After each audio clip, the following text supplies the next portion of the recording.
BLACKPINK in, Ayumi out? Why China may reward Korea's soft stance amid Japan tensions. Hong Kong. In a bid to overhaul their economic relationship, China and Korea are reviving long-stalled trade talks, with an eye on moving beyond factory floors to target the lucrative services sector as geopolitical shifts redraw the region's alliances. The thaw follows a December 12 agreement between Trade, Industry and Energy Minister Jung-kwan and Chinese Minister of Commerce Wang Wentao to accelerate negotiations on the second phase of their Free Trade Agreement, FTA. The push aims to expand cooperation in services, investment and finance after years of stagnation. The initiative follows President Xi Jinping's state visit to Korea in late October, his first trip to the country in 11 years. The current Lee Jae Myung administration is pursuing pragmatic diplomacy, which has become a turning point for improving relations and strengthening cooperation, said Lee Chi-hun, General Director at the Korea Center for International Finance. What was difficult to achieve through a bottom-up approach may now be possible through a top-down process.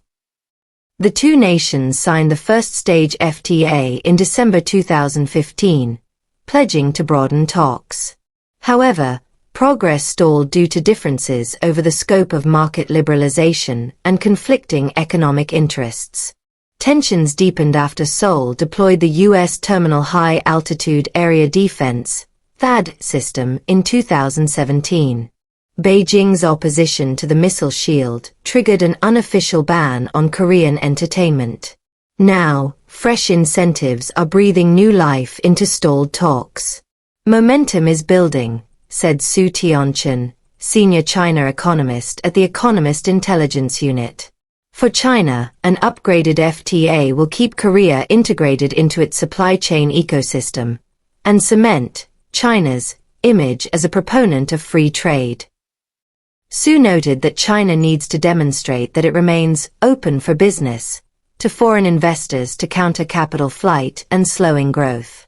Korea, meanwhile, is reassessing a trade relationship that was once central to its export-driven economy but is now in structural deficit. Over the past decade, China has reduced its reliance on Korean suppliers as Chinese firms have moved up the value chains. In 2018, Korea logged a record $55.6 billion trade surplus with China. By 2023, that flipped to a deficit of $18 billion. The first in over 3 decades. Through November this year, the shortfall stood at $10.4 billion, putting Korea on track for a third consecutive annual deficit, according to the Ministry of Trade, Industry and Energy. Seeking new growth drivers, Korea hopes to pivot its export strategy from intermediate goods to high-value services by unlocking China's vast but still largely closed services market. According to the World Bank, it accounted for about 57% of China's gross domestic product in 2024. While a sweeping market opening remains unlikely, analysts say China may offer selective concessions if Seoul remains aligned on politically sensitive issues such as Taiwan and continues to foster a positive bilateral atmosphere.